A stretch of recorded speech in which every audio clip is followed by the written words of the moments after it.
3 বছরের শিশু কন্যাকে যৌন নিগ্রহের ঘটনায় ম্যানেজার পাড়া থেকে আটক এক অভিযুক্ত। আপনাদের জানিয়ে রাখবো আরো একবার, 3 বছরের শিশু কন্যাকে যৌন নিগ্রহের ঘটনায় ম্যানেজার পাড়া থেকে আটক এক অভিযুক্ত। 3 বছরের শিশু কন্যাকে যৌন নিগ্রহের ঘটনায় বীরভূমের মল্লারপুর থানার অন্তর্গত ম্যানেজার পাড়া থেকে আটক করা হলো এক অভিযুক্তকে। এই বিষয়ে স্থানীয় সূত্রে জানা যায়, গতকাল সন্ধ্যা নাগাদ মল্লারপুরের ম্যানেজার পাড়ার বাসিন্দা সোনু মুর্মু নামক এক অভিযুক্ত এই গ্রামেরই 3 বছরের এক শিশু কন্যাকে যৌন নিগ্রহ করে। আর সেই অভিযোগে গতকাল সন্ধ্যা নাগাদ মল্লারপুরের ম্যানেজার পাড়া থেকে আটক করে মল্লারপুর থানার পুলিশ।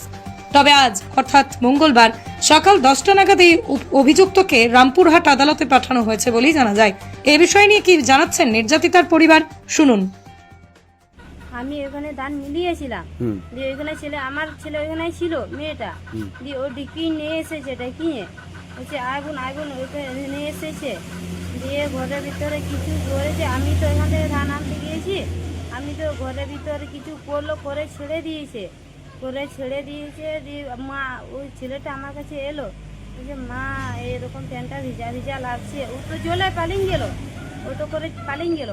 মা বলছে মা ভিজা ভিজা লাগছে, তুমি তো পেচ্ছাপ কর না, কী করে ভিজা ভিজা লাগছে? যে দেখছি জিনিসটা আলাদা, যে খুব গন্ধ। দিয়ে ছেলেটা বলছে মা এখন ভালো লাগে, পেটেও ব্যথা করছে এখানে দিয়ে চোখগুলো এমনি আলামত হয়েই গেছে। দিয়ে তারপরে জানা হলো, পুলিশদেরকে জানা হলো, দিয়ে চলে এসেছে ওরা, দিয়ে আমাদেরকে নিয়ে গেছে, ওকে নিয়ে গিয়েছে, দিয়ে মেডিকেল হাসপাতাল আমাদেরকে পাঠিয়ে দিল। এখানে পাঠিয়ে দিয়ে এখন কি রিপোর্ট আসে নাই তো, কি বলছে কি চাইছো তোমরা? শাস্তি চাই। কি নাম যার শাস্তি চাইছো? সোনু মুর্মু। তোমার নাম কি?